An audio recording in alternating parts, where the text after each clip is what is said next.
নমস্কার বন্ধুরা, সীমা কিচেনে সবাইকে স্বাগত।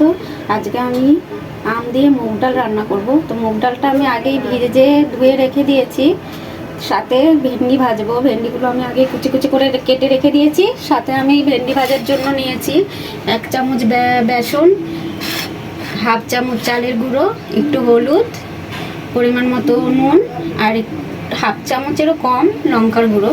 তো আমি আগে ডালটা এখন বসিয়ে দিই। ভেতরে আমি ডালটা দিয়ে দিলাম, একসাথে আমি আমগুলো এর ভেতরে দিয়ে দিলাম। আমগুলো পরিমাণ মতো হলুদ দিলাম, নুন দিয়ে দিলাম। ছিটি মেরে নেব।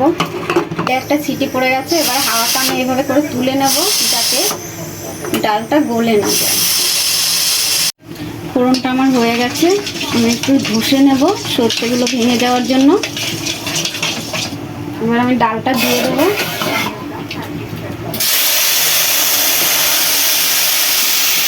দেখো ডালটা একদম গলে যায়নি, গোটা গোটা আছে। এবারে ফুটে গেছে, চিনি দিয়েও দেবো বেশি করে। চিনিটা একটু মুগ ডালে বেশি করে দিতে হয়, মিষ্টি মিষ্টি টক টক যেন লাগে, স্বাদ হয় ভালো। ফোড়নটা দেওয়ার পরে কিছুক্ষণ আমি ফুটিয়ে নিলাম ডালটা। মুগ ডালটা এরকম একটু ঘন ঘন হবে। দেখো হয়ে গেছে আমার ডাল। এবার আমি ডালটা নামিয়ে দেব।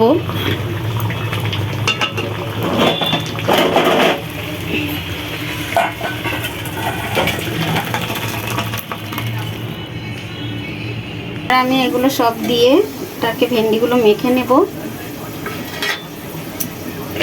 এভাবে করে মেখে নিলাম। এবার আমি কড়াটা গরম করে তেল গরম করে নিয়েছি। এবারে ভেন্ডিগুলো ভাজবো, মচমচে ভেন্ডি ভাজা। দেখো মচমচে ভেন্ডি ভাজা। মচমচে ভেন্ডি ভাজাটার সময় গ্যাসটা একটু জোরে করে দিতে হবে।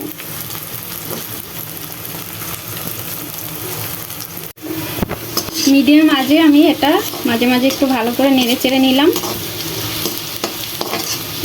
প্রায় হয়ে গেছে, এরকম একটু লাল লাল হবে আর একটু, তাতে কিন্তু তেলও টানে না একদম। ভেন্ডি ভাজাগুলো আমার হয়ে গেছে, দেখো একদম লাল লাল মতো হয়ে গেছে, ঝুরঝুরে মুচমুচে। নামিয়ে দেবো।